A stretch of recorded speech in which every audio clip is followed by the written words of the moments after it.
राजस्थान सरकार द्वारा शिक्षा विभाग में वाइस प्रिंसिपल का नया पद सृजित किया गया है, जिसके लिए राजस्थान सरकार ने नियुक्ति प्रक्रिया का आधार 100% पदोन्नति रखा है।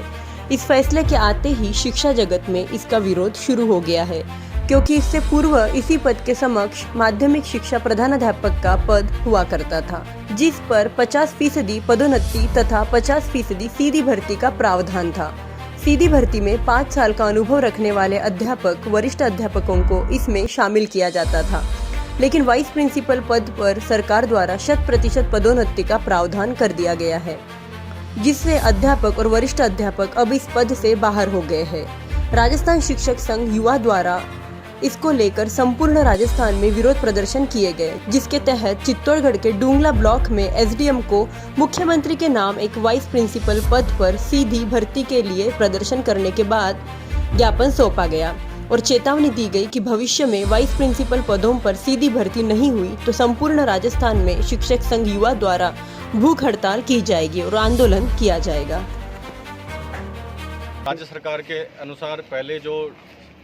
50-50 क्राइटेरिया था, उसको अब रेसला नामक संगठन के दबाव में आकर राज्य सरकार ने इसको 100% पदोन्नति पे किया है, जो कि ये अमान्य है और अन्याय है, क्योंकि इससे जो अनुभवी और अच्छे जो युवा कार्मिक जो राज्य सरकार को मिलते थे वो अब शंकापूर्ण की दृष्टि में है। पहले जैसे HM थी, प्रधानाध्यापक का पेपर होता था, उसमें 3rd ग्रेड 2nd ग्रेड और युवा साथी आगे जाते थे, लेकिन अब HM प्रधानाध्यापक पद को समाप्त करके और ये वाइस प्रिंसिपल की नई पोस्ट क्रिएट कर रही है। इसमें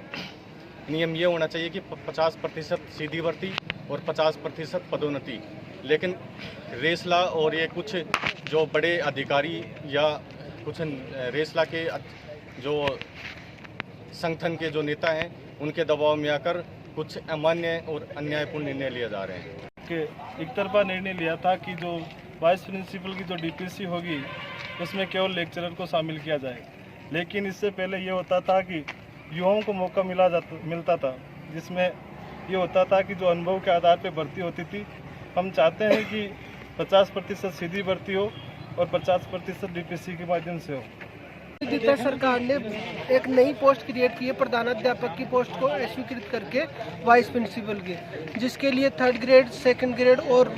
नवयुवक प्राध्यापक इसके लिए